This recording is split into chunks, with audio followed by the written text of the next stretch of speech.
We're going to do another example of Lewis diagram. And we've got a little periodic table at the top.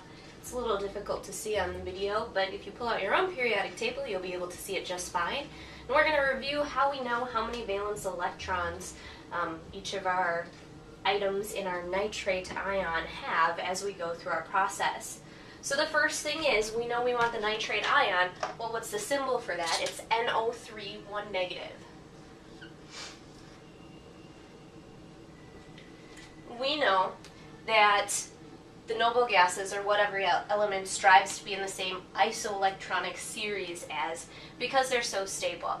And again, we're not changing the element themselves, we're just changing the electron configuration as we add or take away electrons. Well, we know that nitrogen is right here, and its electron configuration is 1s2, 2s2, 2p3. So we see in the second energy level, it has 2 plus 3 electrons. That means that our nitrogen has 5 valence electrons. We know that since it wants to be in the same isoelectronic series as neon, that it's going to gain 3 electrons to be like the electron configuration of neon, which is 1s2, 2s2, 2p6. Now the next part of it is oxygen.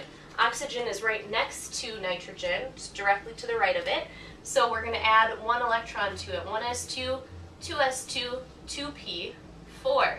So add the 2 valence electrons with the 4 valence electrons. We have a total of 6 valence electrons for oxygen. Now we can start doing some of our checks. So we need to know the total number of electrons that we're going to need in this diagram.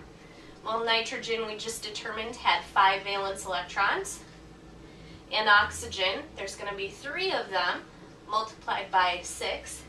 And this 1 negative, we don't want to forget. 1 negative means I'm 1 more negative than I have positives or protons.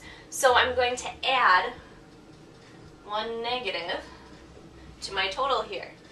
So 3 times 6 is 18.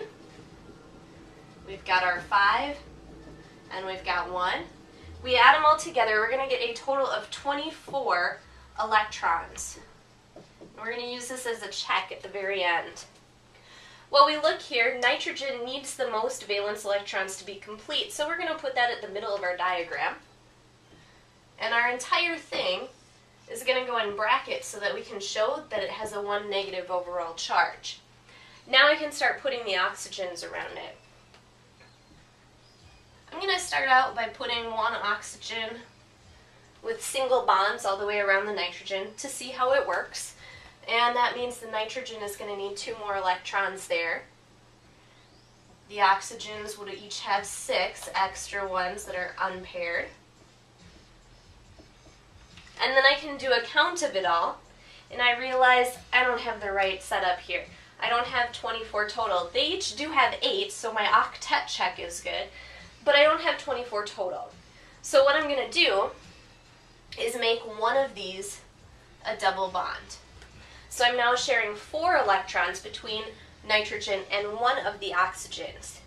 Now it could be on any one of those oxygens there, it doesn't matter which one you put it on.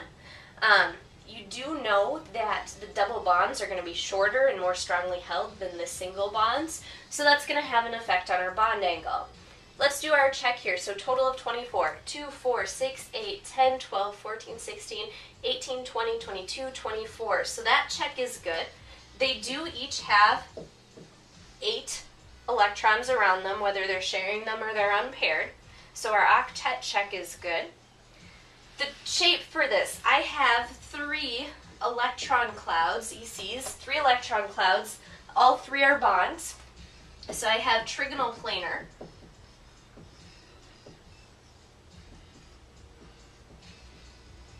And again, that double bond is going to throw things off a little bit, so the bond angle is going to be about the same as it would as the trigonal planar, but it's going to be slightly off due to that double bond.